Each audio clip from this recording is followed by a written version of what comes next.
நீங்க வந்து நிறைய நல்ல படங்கள் கொடுத்துட்டு இருக்கீங்க, நல்ல கருத்துள்ள படங்கள் கொடுத்துட்டு இருக்கீங்க. அந்த மாதிரி சீன்கள் உள்ள பாடல்களை தவிர்த்துடலாம்ல சார்? ட்ரை பண்றப்ப ஆக்சுவலா என்ன நடக்குதுன்னா, ஒரு நடக்குது உலகத்துல வந்து நீங்க துபாயில பாத்தீங்கன்னா பெல்லி டான்ஸ் எல்லாம் ஆடும்போது பணத்தை தூக்கி போடுறாங்க. இப்ப தூக்கி போடுறவன் கெட்டவன் பாரு, இந்த மாதிரி கெட்டது செய்யறான் பாரு அப்படின்னு அந்த கெட்ட விஷயத்தை காட்டினாதான் நல்ல விஷயத்தை காட்ட முடியும். இப்படி போடாதீங்கன்னு சொல்றதுக்கு படத்துல ஒரு சீன் வச்சு போட்டு தானே அவனை வில்லனாக்க முடியும். அப்படி ஒரு சீனாக தான் இருக்கும். தேவையான லெவல்ல தான் சோஃபார் இந்த படம் ஃபுல்லா எடுத்திருக்காரு. நீங்க படம் பார்த்தப்போ உங்களுக்கு தெரியும். ஆக்சுவலா கண்டிப்பா. Thank you so much. தேங்க்யூ.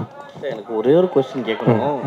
ஆக்சுவலா விஜய் சார் வந்து இந்த சினிமா விட்டு லாஸ்ட் மூவி அதை விட்டு கிளம்புறாரு அப்படின்னு சொல்லிட்டு எல்லா ஃபேன்ஸ் வந்து எல்லாருமே நடிகர் எல்லாருமே கொடுத்துட்டு இருக்காங்க சினிமா விட்டு போகிறத பற்றி. இல்லை, நல்ல கலைஞர், நிறைய திரையரங்களை நிரப்பிட்டு இருக்கிறாரு. அவங்களுக்கு பெரிய ஃபேன் ஃபாலோவிங் இருக்கு.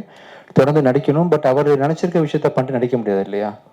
ஒருவேளை ஜெயிச்சிட்டாருன்னா நடிக்க வாய்ப்பு கிடையாது. ஸோ அதனால காலம் தான் பதில் சொல்லணும். எனக்கும் என்ன நடக்க போகுதுன்னு தெரியல.